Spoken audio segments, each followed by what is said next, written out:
Things blew up after Republican Ilhan Omar was caught on a hot mic saying that people rewriting this hateful man's history are full of shit, a comment widely believed to refer to the reaction around Charlie Kirk's killing. Some called it raw truth, others called it reckless.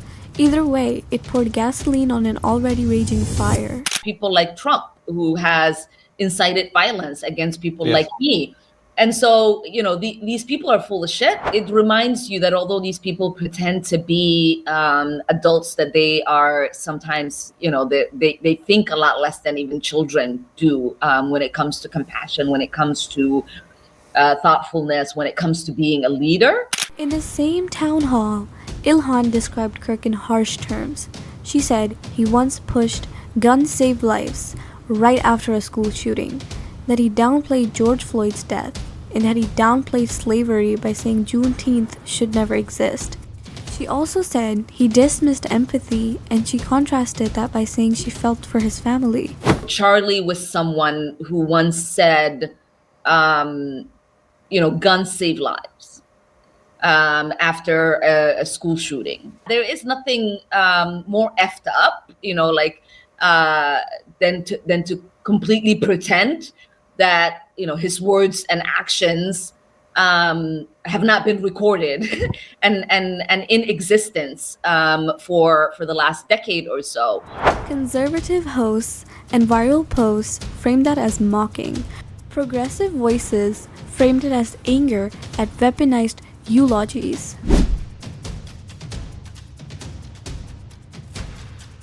The United Nations has really not had an ability to carry out its mandate, right? To hold these international actors accountable when they are committing crimes against humanity.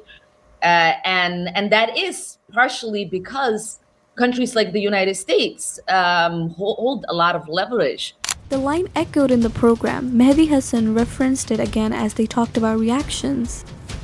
Aboard Air Force One, Trump took aim at Republican Ilhan Omar, telling reporters, "I think she's terrible. I think she should be impeached." I think she should be impeached. I think she's terrible. Is she originally from Somalia? So how are they doing this? How's their government? Do they have a president? Do they have a council? Do they have anything? Do they have police?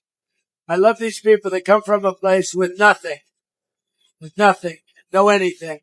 And then they tell us how to run our country. No, I think if she got censured, that's great. If she got impeached, that's even better. They impeached me twice for nothing. And they impeached me knowing the Republicans are on my side. So they knew it was just, they impeached me twice. She should be impeached, and it should happen fast. The remark took off fast, and so did the fact checks. Reporters pointed out that members of Congress aren't impeached, they're expelled. It was like trying to reroute a flight by yanking the emergency exit. Dramatic, dangerous, and not how any of this works. A House censure draft later cited a video Omar reposted, quoting, "Charlie Kirk was Dr. Frankenstein, and his monster shot him through the neck." The line hit like a siren in a silent room. Abrupt, jarring, and impossible to ignore. We heard Ilhan Omar's words. We heard Donald Trump's response. Now the mirror turns to us.